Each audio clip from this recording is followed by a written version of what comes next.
Ingat palagi tayo mga Paps, dahil hindi mo alam kung kailan ka magiging susunod. Mga Paps, grabe. Isang napakasakit na balita na naman ang gumising sa realidad natin ngayon.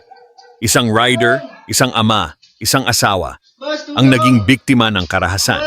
Sa Barangay Calzada, Tipas, Taguig, isang insidente ng hold-up ang nauwi sa trahedya. Ang biktima, si Jason Dave Olermo, isang move-it rider. Ngayon ay ipinaglalaban ang hustisya ng kanyang pamilya. Hindi napigilan ng kanyang asawa at ina na isang OFW ang kanilang paghihinagpis. Imagine mo yon mga Paps, malayo ka na nga sa pamilya mo para magtrabaho tapos ganito pa ang balitang sasalubong sayo.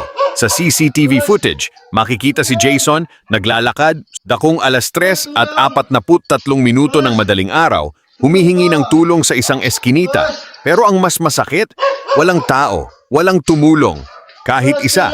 Kapansin-pansin na hawak niya ang kanyang dibdib at ang kanyang helmet, isang malinaw na indikasyon ng matinding sakit at desperasyon. Ayon sa investigasyon, nagtamo siya ng saksak sa kaliwang dibdib at kumpirmadong biktima ng pangho-hold up. Mga Paps, hindi lang ito simpleng balita. Isa itong paalala kung gaano nakadelikado ang sitwasyon sa lansangan. Hanggang kailan ganito?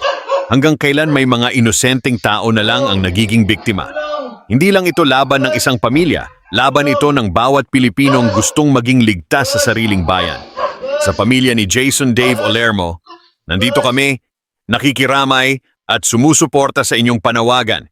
May the truth come out at sana makamit ang hustisya. Ingat palagi tayo mga Paps dahil sa panahon ngayon, hindi sapat ang pagiging mabuti. Kailangan din nating maging handa.